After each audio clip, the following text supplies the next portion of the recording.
صدا چی؟ صدا شفاف شده کاربرد خیلی موسیقایی خیلی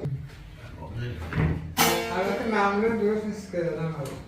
هنرمندی که کارش مفهومی و خلقه به صورت تمامی درخواستی بخواد چون شاید هم تو روز نخواد برای خود من پیش میمد مثلا خیلی که دوستان میگو آقا مثلا شور بزن میگم خودم من یه هفته از ساز که دست میگیرم برای شما چیزی که نمیتونم بزنم حالا اگر خودتون حال هواتون که اصلا چیزای درونیتون اقتضا میکنه اگر بگید نه مثلا کاملا درک میکنه چون من گفتم با مشق پلتان در واقع شیفته موسیقی شدم اگر توی حالش هستی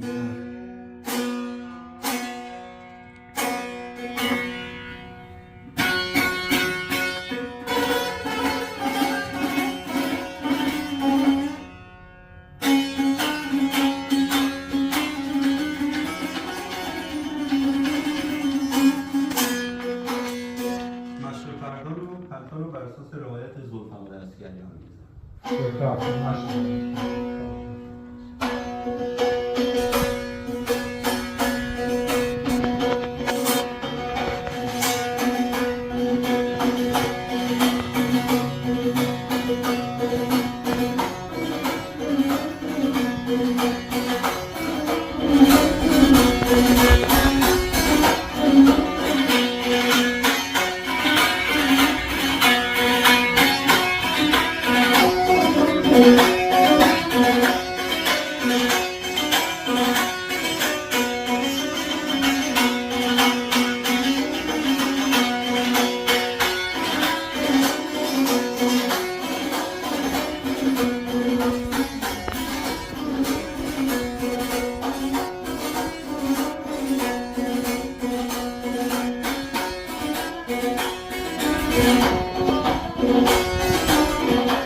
Thank you.